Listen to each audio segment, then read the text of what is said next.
देश दुनिया के वीडियोस देखने के लिए सब्सक्राइब करें जी सलाम। लेटेस्ट नोटिफिकेशन के लिए बेल आइकॉन दबाना ना भूलें।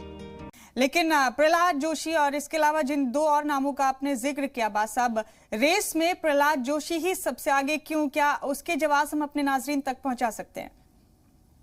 देखिए, प्रहलाद जोशी बड़े लीडर हैं, बड़ी जिम्मेदारी निभा रहे हैं। वो केंद्रीय मंत्री हैं, ब्राह्मण तबके से हैं और शायद आला कमान ये मैसेज देना चाह रहा हो कि हम क्योंकि ब्राह्मण तबके का परसेंटेज साउथ में कम है, खासकर कर्नाटक में बहुत कम है, तो हो सकता हो कि आला कमान ये मैसेज देना चाह रहे हो कि हम जात और बिरादरी, तबके, मजहब, इलाके, जबान की बुनियाद पर जो हिंदुस्तान की सियासत का मुकद्दर बन गया है, उससे हटकर अब हम विकास का जो मॉडल है भारतीय जनता पार्टी का, सबका साथ सबका विकास सबका विश्वास, उस मॉडल पर हम ला रहे हैं। हमने एक ऐसे तबके के लीडर को प्रेजेंट किया है जिसका उस तबके का बहुत ज्यादा वोट बैंक नहीं है। हो सकता हो ये मैसेज देना चाह रहे हो सकता हो कि प्रहलाद जोशी जो क्राइसिस पैदा हो येदियुरप्पा के इस्तीफे और नई सरकार के गठन के दरमियान और उसके बाद जो चैलेंजेस आए उसको निपटाने में माहिर हो। और जाहिर सी बात है प्रहलाद जोशी जो है वो भारतीय जनता पार्टी में बड़ा नाम है और साउथ के भी एक बड़े लीडर है, लेकिन अभी ये तय नहीं है। प्रहलाद जोशी के नाम की चर्चा सबसे ज्यादा है, सदानंद गौड़ा के भी नाम की चर्चा बहुत दिनों से हो रही थी, बीएल संतोष के नाम की भी चर्चा है। तो हो सकता है कि इनमें से ही कोई बने, या हो सकता है कि मेरा जो अपना तज्जिया है, मेरा जो सोचना है, वो मुझे ये लग रहा है कि येदियुरप्पा के किसी खास को ही बनाएंगे और येदियुरप्पा के ही तबके से किसी चीफ मिनिस्टर को प्रेजेंट करेंगे, जिससे दोनों धड़े को, जो येदियुरप्पा का हामी धड़ा है, जो येदियुरप्पा का मुखालिफ धड़ा है, दोनों धड़ों को जवाब मिल जाएगा उसकी तकर्रुरी से, उसके सीएम शिप से।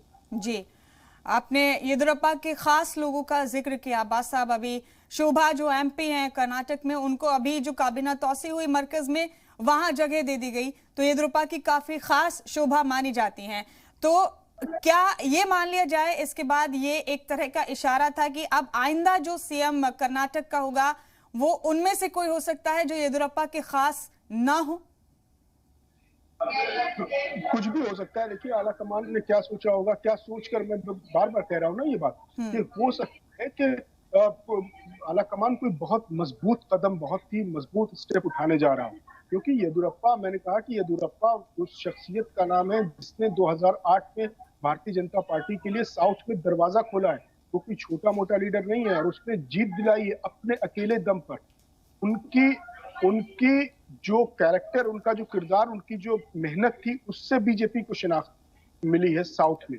अब बीजेपी वहां पर बड़ी पार्टी है, लेकिन शुरुआती दिनों में, इब्तिदाई दिनों में येदियुरप्पा से उसको वजूद है, उसकी पहचान है। और येदियुरप्पा जब 2013 में अलग हुए थे और कर्नाटक जनता पक्ष पार्टी उन्होंने बनाया था, तो बीजेपी को नुकसान हुआ था उस चुनाव में।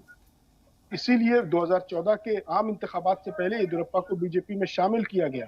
तो येदियुरप्पा को ऐसे नजरअंदाज कर देना बहुत ही मुश्किल होगा, और उनका तबका, और साथ ही साथ उनकी एक पकड़ है, उन पर एलिगेशन भी लगा, वो जेल भी गए, लेकिन इन सब के बावजूद उनकी एक मजबूत पकड़ है। इसलिए बार बार आला कमान घूम फिरकर येदियुरप्पा के इर्द गिर्द ही अपने सीएम को सोचती रही है। लेकिन अब जो हो सकता है, दोनों रुख हैं, अभी कुछ साफ नहीं है।